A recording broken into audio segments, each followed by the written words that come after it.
Welcome everyone. My name is Alexandra and I'm one of the GRLA co-presidents. We all want to thank you for choosing to be here with us today. We want to welcome all of you to the second day of our luxury event industry series. Today, we are delighted to welcome guest speaker Whitney Bromberg Hawkings, along with our event moderator Alejandra Papel, two distinguished leaders in the events industry. However, before I pass on the mic to my co-president, Ana Lucia, we will play a short introductory video about Whitney's work. Hi, my name is Whitney, CEO and co-founder of FLOWERBOX, the online flower delivery company that sources flowers straight from the growers and delivers them to your front door.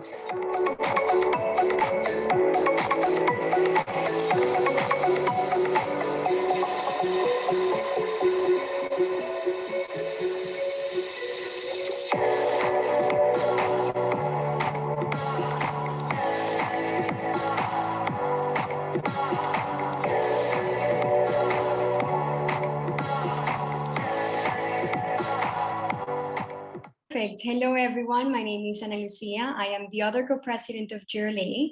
Before we pass on the mic to Whitney and Alejandra, we would like to offer some insight into our speaker's professional background.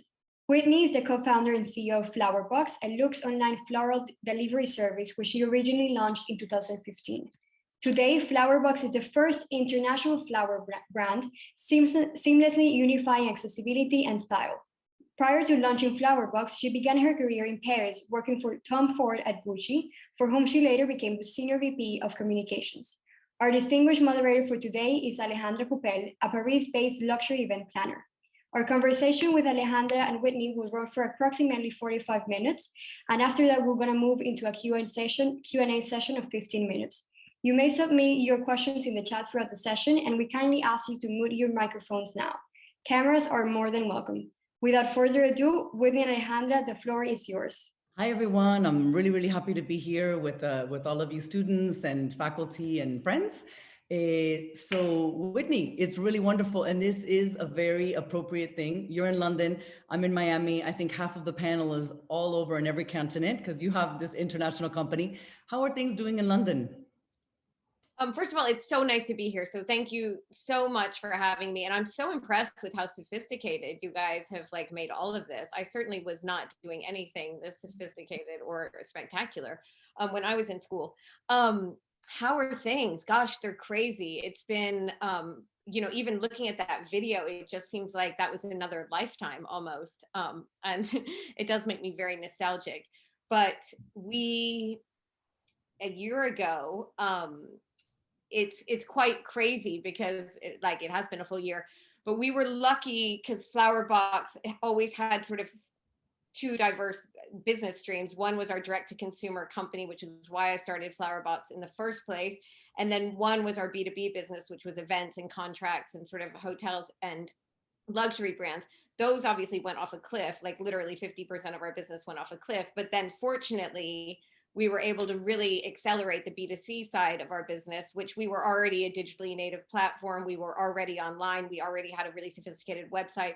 So luckily that just went totally parabolic and has since the start of the pandemic.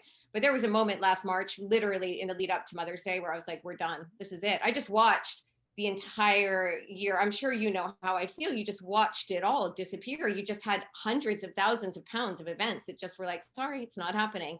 And it was terrifying. Anyway, sorry, I just dove right into it because no, but it's true.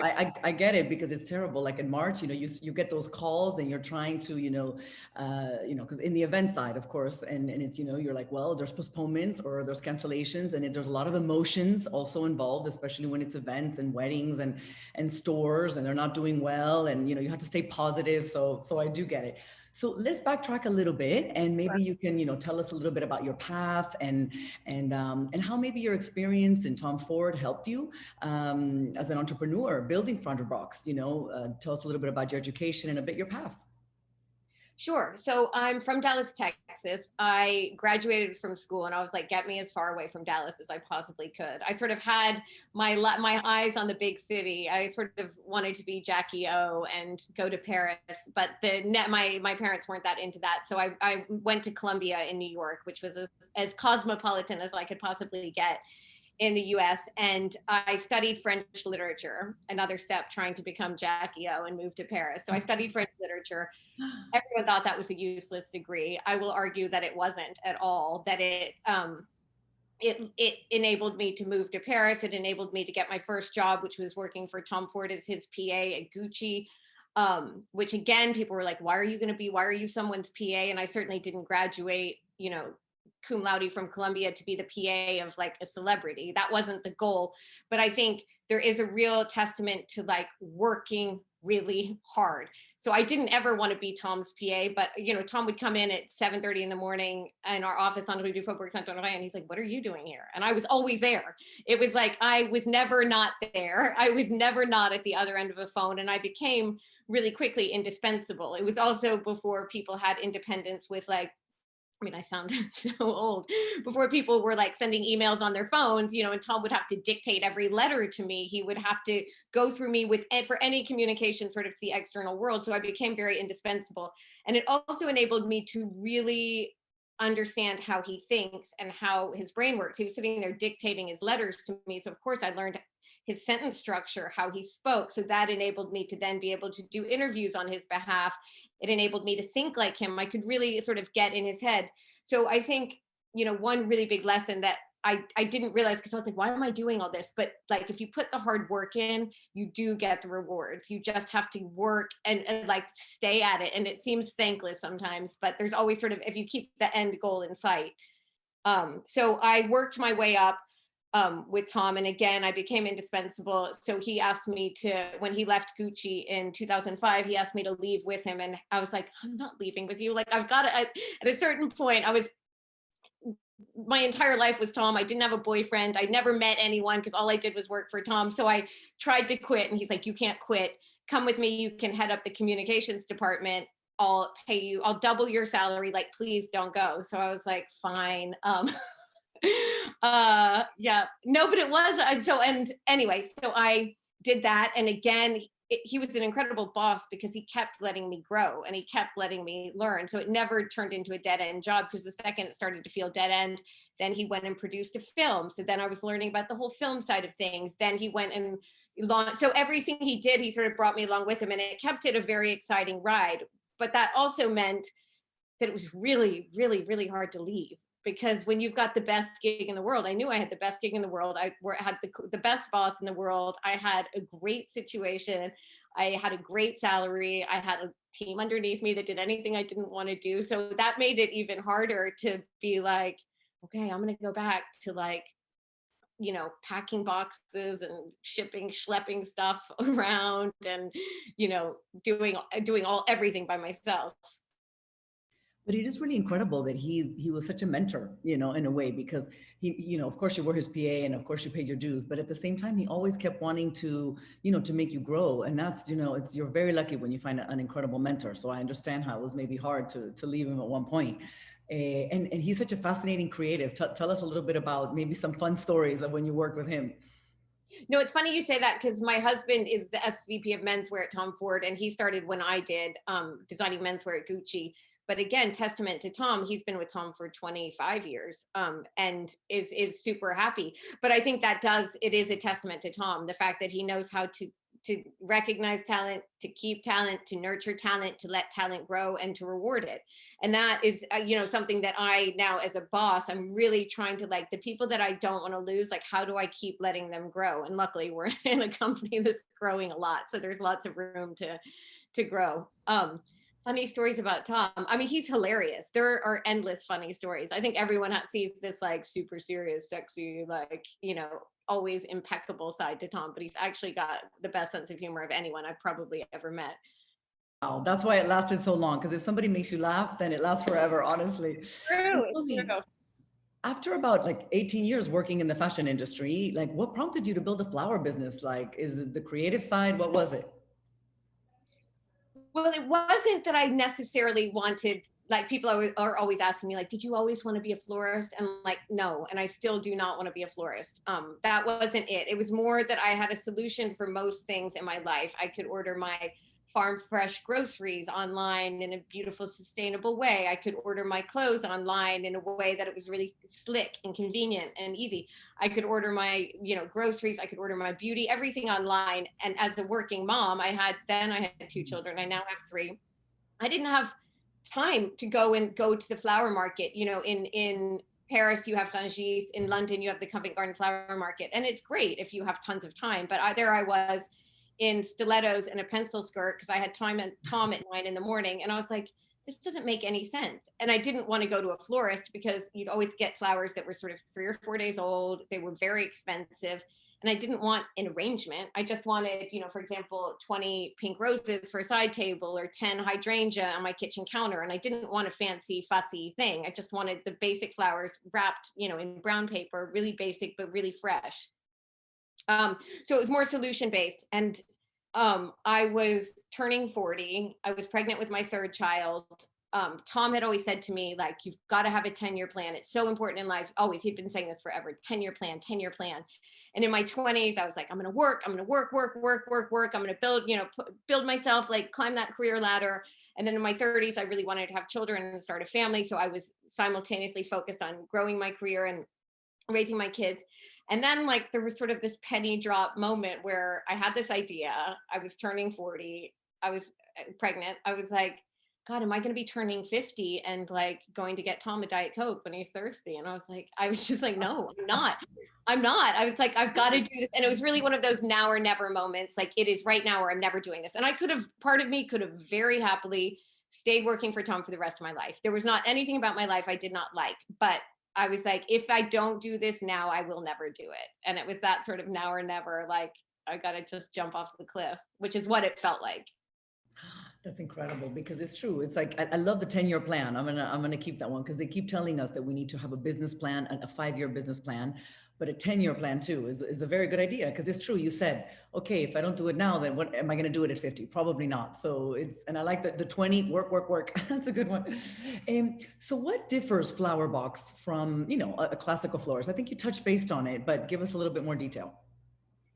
Sure. So I found working in fashion literally the morning of the fashion show. And this was for Gucci and Saint Laurent when Tom was doing both. So it was 8 shows a year. You would see Miuccia Prada's flowers come in. Literally, I could just name them off. It was always a big bunch of pale pink roses. That was it. No filler, no fuss, not a big mixed arrangements. It was like 50 pale pink roses. Then you would see Calvin Klein's flowers come in and it was white calla lilies. That's it. Simple white calla lilies, no fuss, no mix, no filler, no romantic bouquet. Then you would see Anna Wintour's flowers, always white roses, no filler, no fuss. Karl Lagerfeld's flowers would be white orchids. That was it. So I'm like, how come all these fabulous people in the world that are arguably the biggest tastemakers in the world, how come they want to send single stem bunches of flowers, just really fresh, beautiful, and they're the chicest people in the world. However, when you try to get a florist to do it, it's pretty impossible. And you're like, only peonies, I only want, pale pink peonies, nothing else. And then you see the mix and they sort of want to put their stamp on it, or they don't have enough peonies, so they stick a bunch of like filler in it. Which is fine if you want a romantic bouquet, but if you don't want a romantic bouquet and you just want something really simple, then it's sort of really hard to achieve. I also found that when I was sending flowers, and I was constantly, calling who's the best florist in Dallas because I wanted to send my sister-in-law flowers, or who's the best florist in Tunbridge Wells because I wanted to send my mother-in-law flowers. And I was always like, how come there's a brand of everything? There's a brand of socks. There's a brand of, you go to Gucci in London, in Paris, in like New York, in Tokyo, you're getting the same consistent like branded offering. You're getting the same ribbon. You're getting the same tissue paper. You're getting the same sales staff, probably wearing the same uniform and with the same cologne on. But with flowers, internationally, you send them and you're like, it's usually disappointing and it's really inconsistent. So I wanted to create a global flower brand. That is so important because it's true. You call like Interflora and it's like these yellow ugly daisies, So it's true. Like if you know a brand, you know what you're getting. And that's like so practical. Exactly. And tell me a little bit about your fundraising process. Like, okay, so you decided I'm going to start this company. Of course, you had relationships, obviously, because I do know that, for example, when I work with the fashion industry and events, they always send like to all their VIP clients, like incredible bouquets. And then of course there's flowers at the fashion show, which is another whole aspect. So that's, I think, where you got into the event side of it. Is that maybe how it went into the event side? Because I know we saw each other when you had just finished an event for Louis Vuitton, when we saw each other in Paris. Exactly. Yeah, I think it was, I didn't plan on ever having an events industry, but it was sort of a natural evolution where Dior was doing all their gifting with us. And then they're like, oh, can you do this lunch we're having in the store? And of course I wasn't going to say no. So I'm like, okay, well, we've got to do events. Where I think I made a mistake was I got distracted by the events, where really the bread and butter of our business was the direct to consumer. It was sort of low hanging, sort of sexy fruit. But they're, as you know, they're like clunky. It's great. And it's a great showcase for our work, but it's also like, it's not that scalable. It's quite clunky. You need to be a lot more hands-on. It's not like you do, there's so much back and forth. It's a relationship manager as much as it is like the installation. So the, you know, the planning goes on for months and months. So I think I got sidetracked by the sort of clunkiness of that and wasn't focusing the way I should have been on our B2C business. But that's one of the, you know, silver linings, I guess, of COVID, was that it enabled us to just go back and like really get that operation slick, which we have done now. And I feel super excited about that. And then hopefully events and B2B will come back, and that can be like the icing on the cake. Absolutely, because of course in events we're, you know, hopefully it's going to be back soon, you know, we're all very hopeful, and, you know, and it will, and, you know, and I think it's going to come back, and it's going to be like the 1920s. Everyone's going to want more and more and bigger and better, because, you know, we miss them a lot. So yeah, I agree with you on that one. But I do tend to see kind of the pattern, which was what you kind of see a need, and then you just try and fill it. That's kind of what happened with fashion. You were in fashion, you knew that, you know, they delivered to all their VIP clients, that they have the lunches, and then boop, you did the dinners. I remember you did something really beautiful in Versailles, and of course you're not gonna say no, so you did a side thing. So you're kind of looking for the need. That's what I'm understanding. Tell me, so what was a bit your fundraising process? Like what were the steps to like grow? Yeah, that's such a great question. So we started it just with like savings, like 50,000 pounds of savings, like just to buy a starter website and, you know, lease a van. And then it became quite clear quite fast that there was a real business there, but that there was only going to be a business if we moved faster, because I was like, all of a sudden I was like, I want to deliver across the UK, because that international component was always key to it. It wasn't like, I didn't want to be a florist. I wanted, the beauty in the solution was that it was a solution in more places than one. And that had to happen. So Natalie Massenet, who's the founder of Net-a-Porter, I'm sure you guys know, she is a neighbor, and she was a neighbor in London, and she was a good friend. And she's like, look, if you're ever raising money, come to me first. And I, at that stage, felt really embarrassed. I felt like I was asking for money, but now I've since learned that you're not asking for money. You're actually giving someone a really great opportunity to be a part of a really exciting story. So at that point it's funny because I felt like I was asking my parents for money when I was like, Natalie, look, if you were serious, we are fundraising. And she's like, 100% count me in. And she brought a few really great people on board. Carmen Busquet, who I think, are you friends with Carmen? Yeah. Carmen came in as one of our investors. She's the best lady in the world. And Mark Seba, who was the CEO at Net for 17 years, they all came in as our anchor investors. So I think one key bit of advice I would say to anyone when you get to the stage of raising money is find that really strong anchor, because then it makes it a lot easier to get other people on board and part of your club. It literally is like a club. And if you're like, oh, so-and-so's in my club, then all of a sudden people want to be a part of it, and it sort of creates its own success. And Mark Seba, who sadly passed away, he was our chairman, he said to me, look, don't let anyone in your club, because at that point I was like, I'll take money from anyone. Like, I just want to get the round closed. And Mark's like, do not do that. This is your club and it's a relationship for life. So do not, it's like a marriage. And that was such good advice too, because I think now, you know, they're in it for the ups, but they're also in it for the downs. And they're in it when, you know, when the SHIT hits the fan, these are your, like, this is your team. So make sure you pick your team wisely. That's really, and then I think, you know, really one of the fundamental things I think people don't realize, like, so much about starting your own business is you're just selling all of the time. You're selling the dream. You're literally just like a salesman. You are selling to clients. You are selling to investors. You are selling your story to every single person who will listen, and you are constantly selling. So I think the really big key is like, just you're a salesperson all the time. No, I love how you say at the beginning, you were like, I was kind of embarrassed to ask for money, but as you say, it's an opportunity for people. So, but it's true. It's like you're selling yourself, you're selling your dream. It's super true. What was one of your biggest challenges, like when you built the company, like that you just thought, God, or I wish I would have known that now, back then, or something? Tell us a little about that. Oh my God, how long do we have? I don't think we have long enough to No, start. good, another 20 minutes, another 20 minutes. Our COO like laughs. He and I laugh together all the time because he's like, it's like a game of whack-a-mole. You know, the game where you like knock one thing down and then the next challenge pops up, and then you knock it down and the next one pops up, and it's literally like doing that all day, every day, 24 hours a day.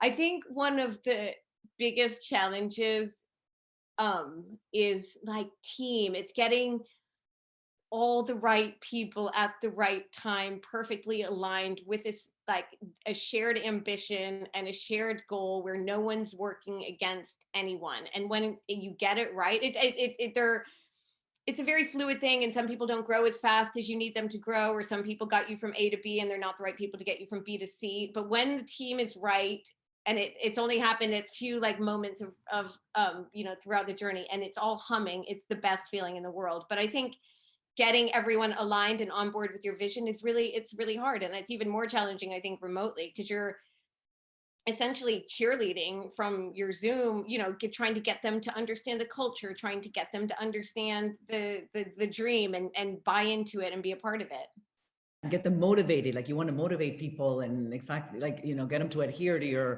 your like excitement. It's true. It's harder on Zoom. That's for sure. I can guarantee that it's true. And tell me a little bit about, okay, so obviously then, you know, COVID arrived. Tell us a little bit about your digital, because I know that you're from the beginning, like it was from the get-go, you had already done like the digital channels with FLOWERBOX, but what strategies, you know, did you use? Which ones did you find the most effective? You know, what have you learned in the digital, considering it's so important now? It's like the cornerstone of marketing now. Yeah, well, we were super lucky. We had a great digital marketing agency before COVID, who we had brought on board as our global agency. And then honestly, during that peak, sort of the first 4 months of it, we had to turn off our marketing. We couldn't even handle it. Because there was a Mother's Day in the UK, there was Easter in the UK, Easter all over the place. There were all these like holidays and occasions that people were missing. There was Mother's Day in the US in May, and all of a sudden, I mean, we had to turn off our site because we're like, we can't even fulfill all of this. But then understanding digital marketing, I think, is key. Being really reactive, so understanding what's working. Maybe what worked last week is not what's working this week. So I think you have to really be on top of it, or you can end up just flushing money down the toilet. So I think being very reactive, also creating really strong content. I can't like overstate the importance of having great content and actually investing in that content. I think a lot of mistakes that early businesses do, which I did too, was thinking we can do like homemade content because it's a way we can sort of save money, but it's actually, when you're a digital shop, it's your storefront. So that content needs to be super engaging if it's going to work on prospecting.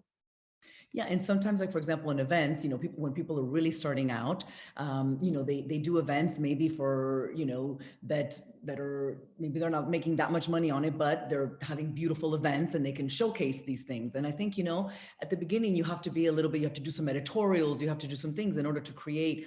I agree. It's quality over quantity. Even if you put 2 things a month, but put 2 great things, that's definitely one thing that I've also learned in events. It's extremely important. And I think also with digital, you know, I think we were discussing how it's so incredible because you can target it. You can target the age, you can target the where, you can target the zip code, you can target so much. And there's so much analytics with the digital that we didn't have before, because you can literally have someone reading and seeing what's working and what's not. So you saying that you're very reactive to that. You analyze it a lot. Also, like lookalike audiences perform really well for us. If you have like this lady who bought on this, who does this, who buys your groceries here, who buys shoes on Net-a-Porter, you can create lookalike groups, which is actually crazy. And if you think about it too much, you're like a little scary. Yeah, but effective. It works. It works. That's what's most important. And tell me, what do you think are some of the biggest factors for your success? Because you're such a success already internationally. And tell us where you are internationally. Gosh, I'm definitely not yet a success internationally, but hopefully we're on our way. I think hard work. I don't think anyone can the importance of hard work is key to everything, and you are not going to get anywhere without working really, really, really hard. So hard work, I think, like perseverance, a certain amount of like having a thick skin, really, because it's like at this stage right now, you get rejection like constantly. Now I'm like, oh, you'll be sorry. but it took me a long time to get there. Really, now I'm like, oh, okay, you're gonna regret that. But it really felt so personal for so long when I started FLOWERBOX. People that weren't into it or didn't get it or didn't like it, it really like killed me. So I think having confidence, but it's not something that you just get. You have to work at it. And I feel like it's like a muscle that you have to keep exercising and build it up. And it's not something that's comfortable, but it's sort of like a necessary thing and a muscle that you need to flex. It's just there's no secret, there's no shortcut. I wish there was, but there isn't. You're absolutely right. You know, I started as an intern, and then I started working in Christie's and art, and then it goes on and on. But it was hard work, and that's it. There's no other secret. And I tell that always to my interns. I tell that always to my employees. I'm like, guys, you work a lot, and you'll have success. Period. It really is 1 + 1 = 2. It's true. Yeah. And luck. I mean, there is obviously lucky breaks along the way, but then you have to take advantage of them, and you have to work. It's like grit. And the right people who come along, but then taking those opportunities too, just like you said, you have to take the opportunity when you have it. Maybe it wasn't your ideal to be a PA for Tom Ford because you studied in Columbia and you could have done 100 other things, but you said, let me learn, and you found a great mentor. So absolutely. And tell me a little bit, okay, so you're a mom, you have 3 children, a wonderful husband, a beautiful family. Tell me a little bit about your work-life balance. I mean, I would love for someone to tell me how you find a work-life balance. Ladies, all of you ladies on the screen, it is not easy. I think the most important thing is finding the right partner. Like, do not settle for the right partner, because that partner really just makes all the difference. And especially, you know, like now when you start to doubt yourself and when you start to like, I wonder if I'm being a good mom because I'm working so much. And if you have someone that has your back, that is key, like 100% key. Do not settle, and do not like settle for the wrong person. And that for me is the best thing that ever happened to me, is I fell in love with the right person who's had my back. And there've been periods where he's worked really hard and he's been in Milan and been in, you know, away and traveled a lot. And I've sort of taken up the slack. And then he said to me recently, I was like, thank you so much for being so available for a family. He's like, you did it like for 10 years when I was working day and night. So it's having a partner, I think, is really key. Yeah, it's really key in everything. It's key in everything, work and in everything, to be honest. And tell me a little bit. So, you know, it's events, you know, florists, so you speak a lot of languages, that helps. I know you travel a lot. Pre-COVID, you're probably traveling all the time, but tell me, like, what do you do to unwind? What do you do to, like, you know, literally get off of that track? Because you seem so focused. Yeah, I mean, exercise has been 100% key for me during COVID, like every single day. I feel like if I don't exercise, I feel like I'm about to explode. Like there was like a few days I didn't, I was like, I feel really low. And it's like, you have to keep your family up. You've got to keep the team up. You've got to keep everyone up. And so you have to like really, for me, it's exercise. And then we're lucky we have a place in the Cotswolds outside of London, like in the country in London. So that's like sort of non-negotiable for us on the weekends. Like we go there Friday night, we are all as a family, like really, you know, we're cooking together, we're shopping together, we're just very connected. So I feel like no matter what the week demands of us, as long as we like really reconnect on the weekends, that sort of keeps everything sort of grounded. And what made you decide like where you were going to choose to go internationally? So you started with London, because you were in London, and then what was your next city or country? Then you did England. Tell us a little bit about that. Yeah, it was Paris next, because like, first of all, I'd lived in Paris for 10 years. I just felt like, and the fashion connection was very real in Paris. So it was Paris. Funnily though, France has been the slowest city. I mean, Paris has been the slowest city of any to adopt FLOWERBOX. And I underestimated sort of how much French people like to go to the boulangerie and buy the baguette, and they like to go to fleuriste, and they like to buy the fleurs. And then they spend 3 hours going to the market. It's like an outing. Yeah. Very true. Yeah. So I think sort of direct to consumer habits in France are slower. But it's funny because Natalie Massenet said, why did you open in France? She's like, we didn't see any success with Net-a-Porter in France until after America. After the rest of the world caught on, then France is like, oh, that's a good idea. So we launched in France next. That did not pick up the way we hoped it would. And again, I think one really key thing, which I didn't know then, which I wish I knew then, is like, something's not working, turn it off, move on. Like I was sort of I think just be really quick about failing fast, move on, go on to the next thing. Like, don't keep throwing money and energy and resource at trying to make something work that's not working. If it works in the US, it's like we put 2 pennies in, turned it on. Thanks to, we have an amazing, PR company that we're working with there, some of whom are on the call. And it's like the right product, the right audience, the right moment, and it just works. And then you see it explode and you're like, why did I waste all that time trying to make something work that wasn't working? Yeah, but at the same time, what's really incredible is that you created a brand, mi amor, te veo, that you know, at the same time, because I know all your PR is on, is that not only did you create a very successful company, but you created a brand, and that's one of the hardest things to do. Do you think that maybe the fact that you worked in fashion and, you know, it's all about brand and branding, and of course your great PR team, tell me a little bit about how you really created a brand, because it's known, everybody knows FLOWERBOX is quality, incredible packaging, because you know when you get, you're going to send some flowers from FLOWERBOX, they're going to be gorgeous. Tell us a little bit about That's so how nice. you built the brand. That was the goal. Yes. So I think the key to the brand, well, so my husband is sort of the secret weapon on that, is like he does brand. And also I learned from the best person in the world. Brand is about like being laser focused, not letting, you have to be so perfection, like every single detail from the grosgrain ribbon to every single thing has to be executed consistently all of the time. The quality has to be perfect, the attention to detail, like on every single thing, I mean, I had like, I was on the video call with all of our drivers today saying how important that final, because every single thing has to be perfect for a brand to be executed consistently. The flowers, and our flower buyers in each territory know that we're only allowed to buy grade A, we're only allowed to buy from these farms, we're only allowed to buy stems that are this long. So we have such a strict criteria on what we're allowed to buy, because that's how, you know, our customers can trust that they're getting this quality. It is the hardest part, but then it's also the most magical and tangible part, is that it is a brand now, and that makes me feel really proud. Like it's something different than sending flowers. It's sending FLOWERBOX, and it's a different thing. And I saw that you've been doing vases, so you're kind of, you know, going to different things. You're doing vases. I mean, apart from the beautiful packaging, you know, you're also growing in that sense. And tell me a little bit, because you have such a dream team. I mean, you know, Carmen Busquet, which we all know, and she's amazing, and you know, of course, the lovely person from Net-a-Porter. So tell us a little bit about how that worked, like the brainstorming, because I imagine, you know, I don't know, I want to hear about those brainstorming sessions that you guys had. Like, what direction? How are we going to do it? Tell me a little bit about that. Well, I'm going to just be really honest and say that, like, being an entrepreneur is really like one of the loneliest things in the whole world, because as much as everyone has ideas and they're like, oh, you know, it'd be really fun, you should do this. They're not like, you're pretty, I mean, again, I have a great husband, but you're pretty alone in making it happen. And when things are not going well, or like something you're trying isn't working the way you hoped it was, it's really your own sort of success, or it's your own failure. So as much as those people are like great cheerleaders, they're not, when like at the end of the day, it's your responsibility. And I do feel a great responsibility to our shareholders. And I think going into starting your own company, you need to be prepared that it's sort of like, it's a pretty lonely journey a lot of the time.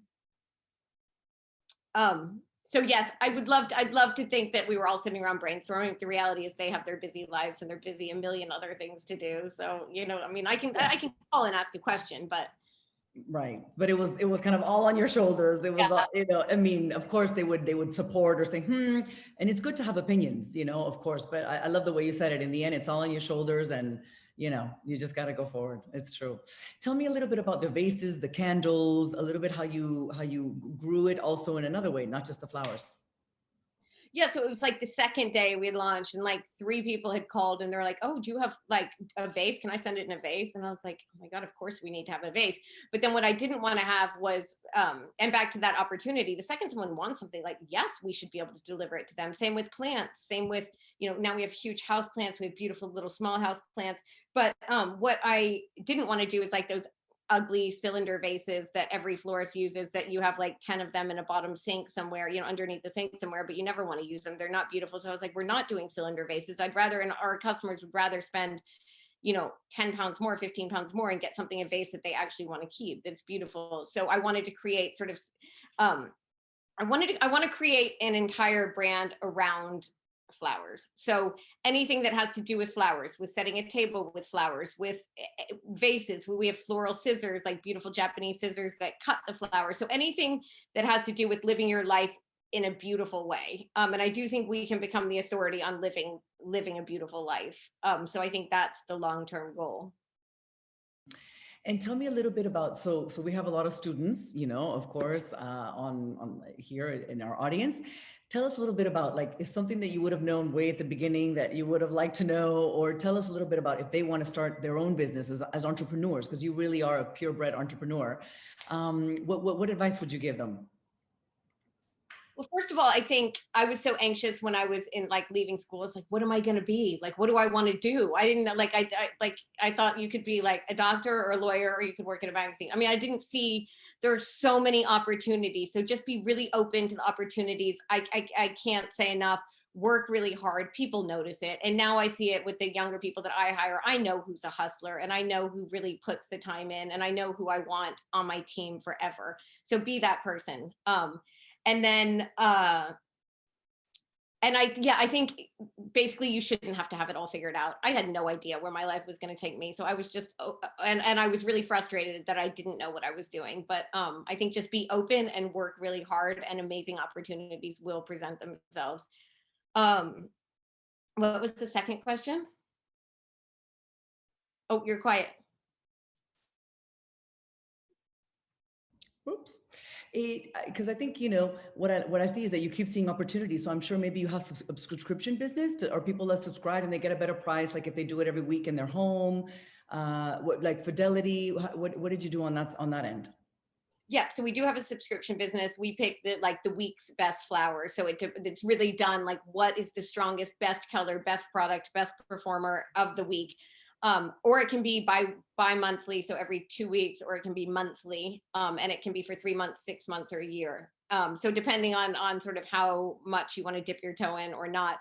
And it's become a huge part of our business. Now it's 20% of our business is recurring subscription revenue, which is great from a cash flow perspective. So it's not just like gifting for Mother's Day and Valentine's Day and then you're quiet. So it's helped build a really strong underlying business. You are incentivized, you get a free vase, free delivery, and then it's a fraction less per each delivery. So there's an incentive. It's also just sort of hassle-free that we choose whatever the best thing is. It's also a really, really good gift. Yeah, and it's wonderful because the loyalty makes it that people don't have to think about it. It just happens automatically. And I mean, I think we all fall into that. Like if we don't have to think about it and it's delivered in our door, we're happy. Tell me a little bit about how you did your scaling, like from you know, one city to another city to another city to growing it. How did you like scale? How did you make it approachable to everyone and always that quality control? I think my advice on that would be to not run too fast. I have a tendency to be like, we're going to just do everything. We're going to do everything really fast. And so we've scaled across Europe with just a really sort of clever distribution. We have one hub in our distribution center in the Netherlands that distributes across Europe from one. So it's quite CapEx light, just having one operational hub that delivers across all of Europe. We have a hub in Long Island City that delivers across the whole East Coast of Manhattan that we launched during COVID to like incredible success. And then we have a second hub in Los Angeles, which services the whole West Coast of the US. So it's all very light. It's a really light touch team. And when I say an operational hub, it's literally like a garage. It's like a warehouse. I mean, I gave the team heating after our third fundraise. I was like, guys, that's it. We get a toilet and we get heat. It was like that. It's that basic. You were conservative. Sorry. Very conservative. Because you know, like how hard earned that money is. And you know, I mean, I know no one else, that pot will run out and then it's up to me to replenish it. So I'm very frugal with our investors' money. It's not growing and not, you know, not because a lot of people, they open the stores, the storefront. I think the fact that you did it back office, but you delivered extraordinary quality did make a difference. But because it's always a worry of a lot of entrepreneurs is the scaling, but scaling with quality. Not that easy. No, it's not. And especially when quality is your whole USP, like but I think also hiring people that care as much as you do. And I have our COO is based in New York and he's better than I am. So I think hiring people that are as passionate as you are about the quality, as passionate as you are, and getting them on board with the dream. And then having people to ensure that that's delivered. And tell me, okay, so just I think it's going to be our last question before we go to the Q&A. So tell me, like, what's your favorite part of the job? My favorite part of the job is when those highs are so high, when you're like, when, you know, we're having like we've had an incredible Valentine's Day and an incredible Mother's Day, like incredible. We're up almost 1,500% on last year, and it feels so good. And the team's so pumped, and we're all pumped, and it's all just feels really great. We're doing something. People are talking about us. They're talking about us. You know, you guys are talking about us, or won't even care about what we're doing. And here we are sitting in a little warehouse in Park Royal. It's not even in London. It's outside of London, and that people are excited by what we're doing. That's such a great high. And creating something that didn't exist, you're like, well, I've got an idea, let's do this. And then it exists, and then it makes money. It's the best feeling in the whole world. And then like the worst feeling in the world is where you're like, you know, when the team's not quite right, or people aren't happy and it's up to you to fix it, or, you know, something's not working the way you thought it would. And it's literally a daily roller coaster. Yeah, and I think that you pivot quite quickly, and I like the way you say that you have to react quickly, so you pivot. So I mean, obviously with COVID, a lot of our event businesses, because you do work with events and you did B2C, I'm glad that you had two poles, so you know, one kind of carried the other. But why do you think that everyone is, you know, I guess everyone wants to buy more flowers because, you know, they're at home more, and I guess they see, I guess, more their home and their flowers, and they enjoy it more than they used to. Because it's what do you attribute this like incredible huge success that you've been having this year? Well, I think there's like this need to connect to people right now too. We aren't allowed to see people we love. People haven't seen mothers on Mother's Day. You read the letters on the back end, it's like, hopefully next Mother's Day I can be with you. And it's like people that are not connecting, or people that are missing graduations, or they're missing 50th anniversaries, and they're missing really life's most important moments. And there is no way to deliver love, I can confidently say, like with a beautiful bunch of flowers. There's nothing that conveys, I miss you, I love you, I'm sorry, I'm thinking about you, like as then a beautiful, not like letterbox flowers that are like a beautiful bunch of flowers. The emotional sort of impact that can deliver is huge. So I think that's part of it. And then also the fact that you are sitting in your house and you have time to enjoy these things. Like what makes me happy right now, if this amazing vegetable company delivers like the most beautiful produce like once a week, and then I get my flowers once a week, and then it's like Amazon. But like what makes me happy is getting my flowers and getting these beautiful like fruits and veggies that I'm going to cook for my family. And that's like what gives me the biggest joy right now. I can't go out to dinner. I can't go, you're not doing anything. So I think life's simple pleasures are what we're all celebrating right now. So true, so true. I think that now we're going to go by to the question, the Q&A section. I want to give the students a chance to ask some questions.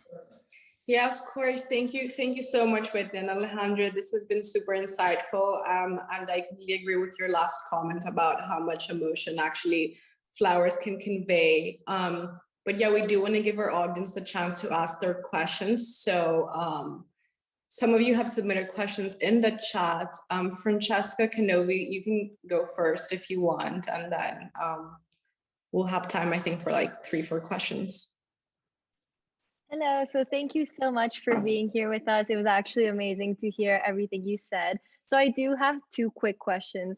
First one being is, if you do have one, what is your all-time favorite flower? And the second one being, funniest mistake or just event that happened during your career, both during Tom Ford as well as FLOWERBOX, or either of the 2. Okay, favorite flower, impossible. Because the second I think something's my favorite flower, then like it's a new season and like peonies are about to come in, then it's going to be peonies. But then you've had enough of peonies, and then dahlia come back, and dahlia are the most amazing in the summer. And then hydrangea come back in the fall, and they're amazing. So it's like, I feel like the luckiest person in the world that every season I have a new favorite flower. And like every year it feels new again because you haven't seen it for a year. So it's like, oh, they're back and they look amazing. They smell amazing. Hyacinth right now, and they're so fragrant. And I'm like, that's the most beautiful thing in the world. And then something else will come back. So whatever is like the most beautiful in the season is what my favorite flower is. Most ridiculous moment, I feel like every day there's a ridiculous moment.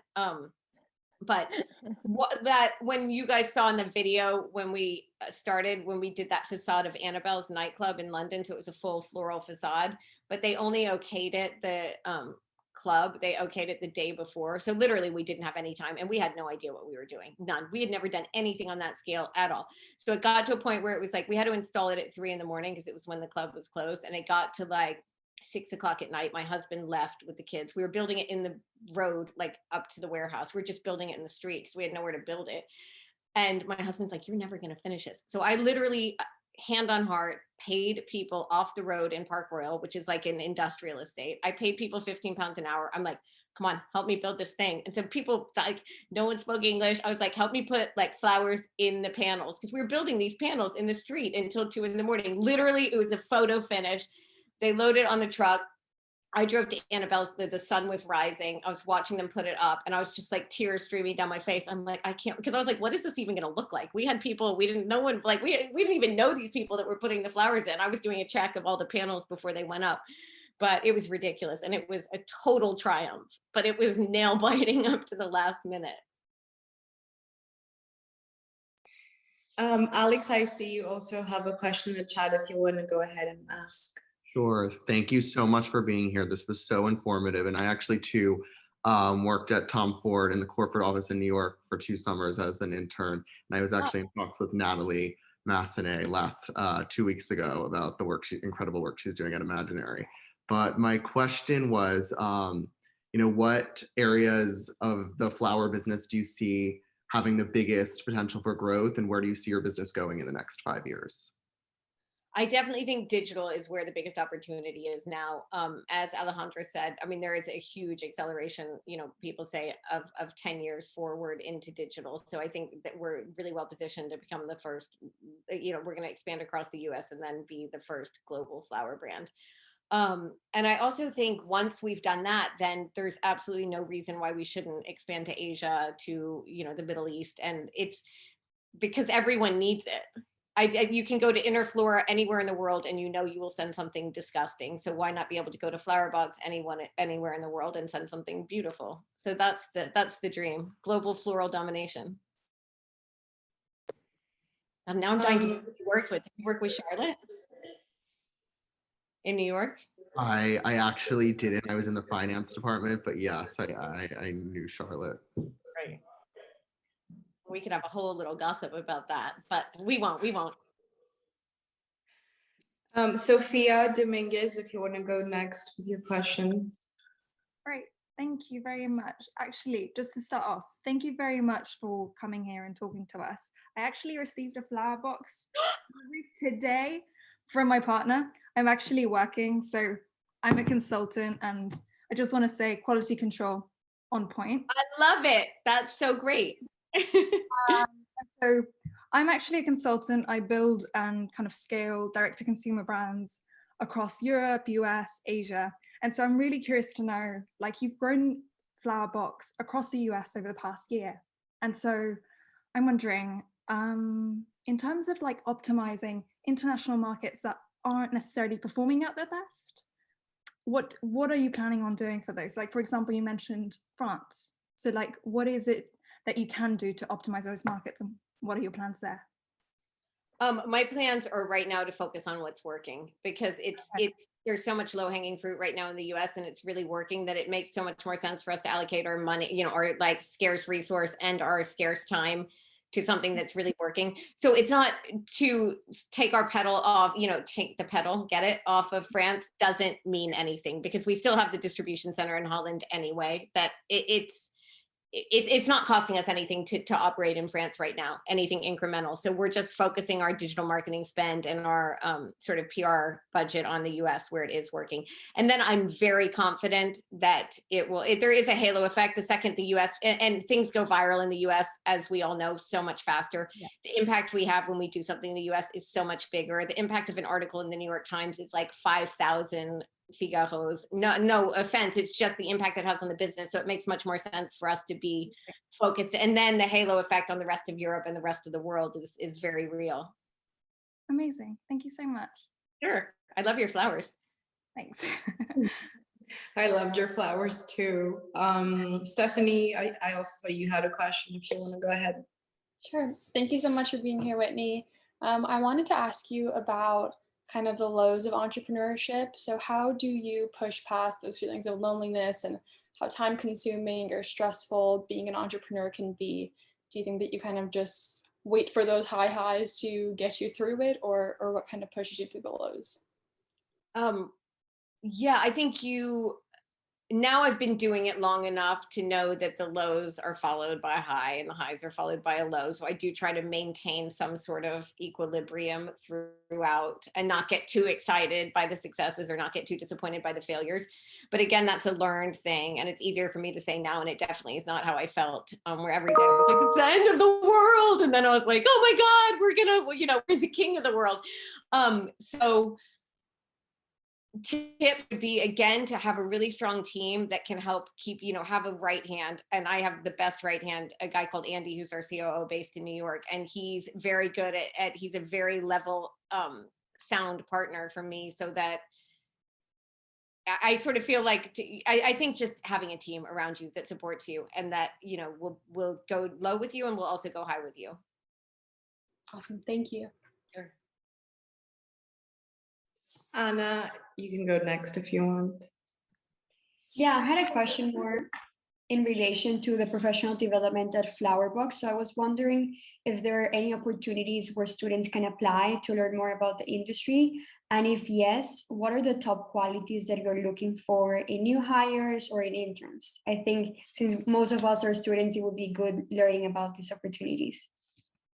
Sure.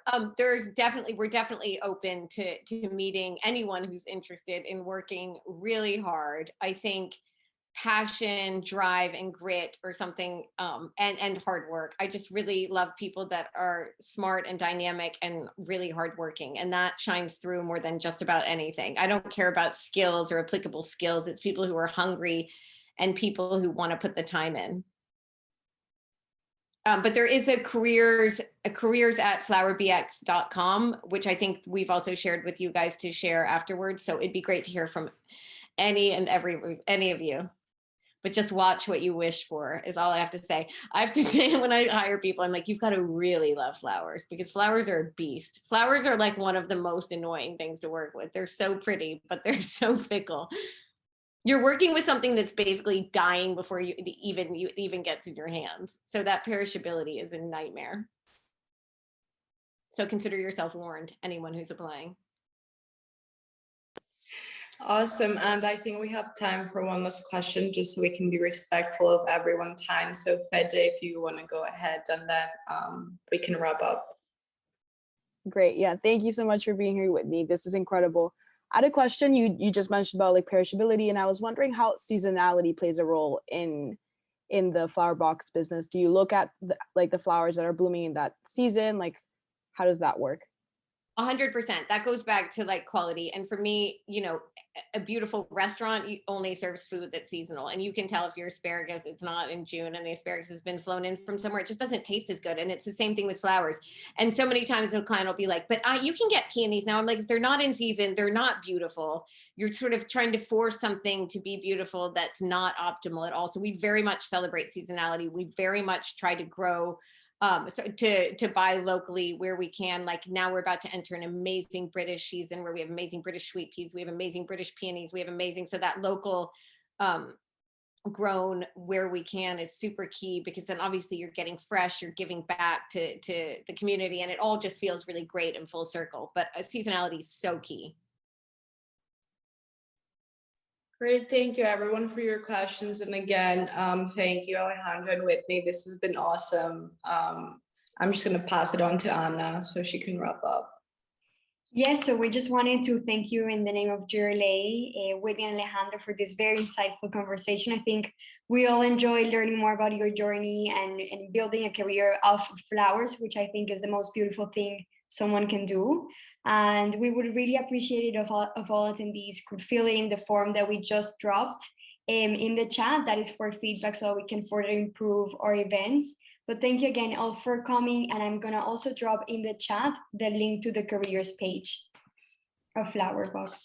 Thank you, lovely, inspiring people. It's so refreshing and so really incredible what you're doing and putting on. It's so sophisticated, and thank you so much for having us. Thank you, Whitney. Thank you, everyone. Thank you for coming, and thank you for doing this. Thank you.